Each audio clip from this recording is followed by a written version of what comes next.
quelque chose. Non, mais la seule question que j'avais envie de poser à notre ami, c'est que pour faire de la consommation, il faut du pouvoir d'achat. Il faut pouvoir consommer, il faut pouvoir dépenser. La France, aujourd'hui, ne consomme plus. Vous avez totalement raison. La consommation est flat.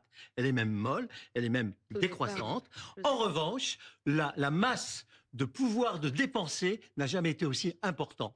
Regardez ce qui se passe sur les livrets A des caisses d'épargne, sur les plans de retraite qu'il y a dans les banques, qui sont c'est de l'épargne liquide, disponible, qui ne sert à rien, sauf à rassurer les détenteurs de l'épargne. Mais alors, il y a quand même un problème beaucoup plus important que celui que vous soulevez. C'est-à-dire si on veut de l'argent, vous pensez que dans le revenu national, la part importante qu'il faut aller chercher, c'est dans l'épargne. C'est pas dans cette part des 42% détenus par les 500 plus riches dont je vous parlais. Ça, c'est une obsession.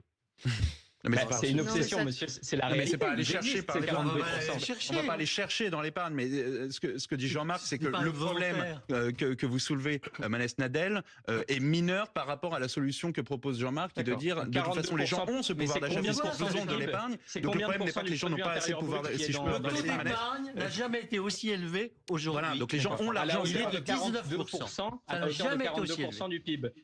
Comment ? Enfin, vous voyez, je pense franchement, c'est pas très sérieux de dire que le problème dans ce pays, c'est pas l'épargne et l'augmentation des inégalités, qui est une réalité, un fait flagrant. Bon, et le malaise social dans notre pays, il existe. Encore une fois, ça non plus, je l'ai pas inventé. Et l'expression qui en était faite hier, elle existe également. On peut pas ne pas la prendre en compte du tout.